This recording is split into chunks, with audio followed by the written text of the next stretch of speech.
There is never just one comfort zone which you step out of one single time and live outside of it. Your current situation, no matter how uncertain it is, becomes comfortable at some point. Here's where you need to have a reality check and see in which direction you need to grow and where you'll step next.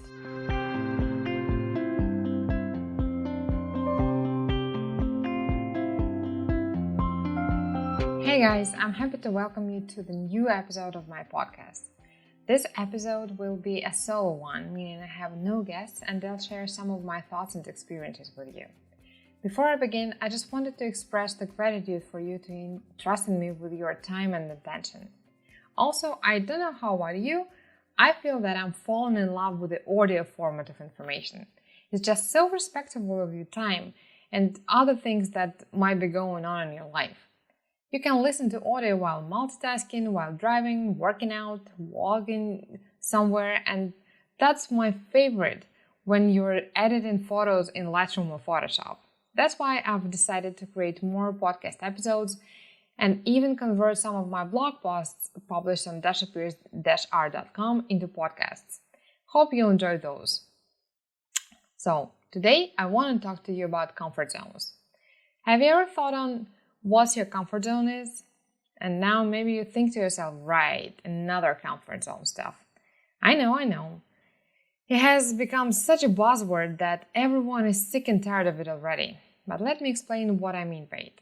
In general, when you hear comfort zone, people mean your 9-to-5 job, quiet family life, or whatnot. But have you ever thought that we all have our comfort zones and that they are changing for us all the time? Let me give you a personal example. 10 years ago, my comfort zone was exactly the cliche one. I had an office job, stability, and respect of my family and friends. But I wasn't happy. So I gave up all that for photography. I've made a step out of my comfort zone and actually ditched my comfort zone altogether. It didn't happen overnight. It took years, but it happened. So now what? Now, fast forward a few years, I'm a photographer that's trying to make money from weddings and family pictures, doing some surreal imagery on the side. And this becomes my comfort zone. I know how to work with kids and get them smile when needed. I know how to direct couples when they exchange rings. And I'm experimenting with shooting girls in cool occasions and vintage-looking dresses. But something is still not right, so I make another step. I decide to focus only on weird, surreal stuff, because it gives me more pleasure. I've stepped out of my comfort zone again. Again, the change wasn't immediate, but it happened. Now, again, fast forward a couple of years. What's my comfort zone then? I'm getting more and more comfortable with shooting levitating objects, hair, compositing images, and whatnot. So it's really easy for me to do. It's my comfort zone. For many people, it is not, but for me it is. If I stay here, I will stagnate. Again, I need to step out of it. What do I do next? I start teaching, which is extremely challenging. At that time, I'm very shy and I'm terrified of public speaking. Not just public speaking, but Speaking English to native speakers is terribly intimidating, even on the phone, to say nothing about giving a lecture in it. And English is not my mother tongue, as you might have noticed. My first workshop was a huge step out of my comfort zone.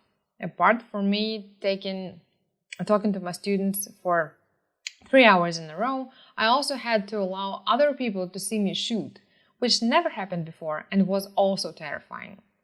So by now, I think you're getting my point. There is never just one comfort zone which you step out of one single time and then you live outside of it. Your current situation, no matter how uncertain it is, becomes comfortable at some point. Here's where you need to have a reality check and see which direction you need to go to and where you will step out next. See it as going to a gym. When you start after a long break, everything hurts and you can barely do several squats. As you get into doing those squats regularly, they are not as painful anymore and you need to go to the next level to actually make your body work.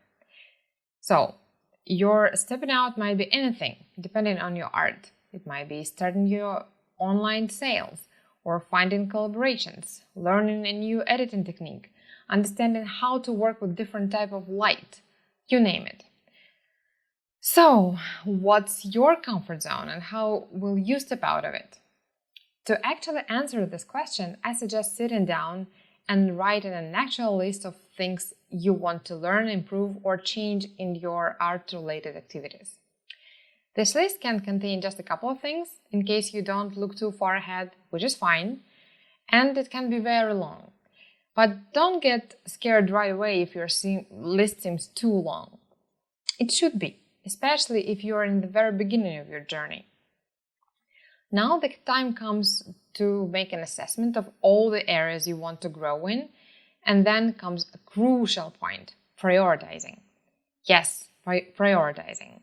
Asking yourself, gaining which skill is more important for you in this particular moment of your artistic development. I know answering this question could be really hard. It was and it still is for me. Everything seems to be so important. However, when the list is too long and you want to grow in every direction, you might get easily overwhelmed and depressed. And we don't want that, right? So how do you prioritize?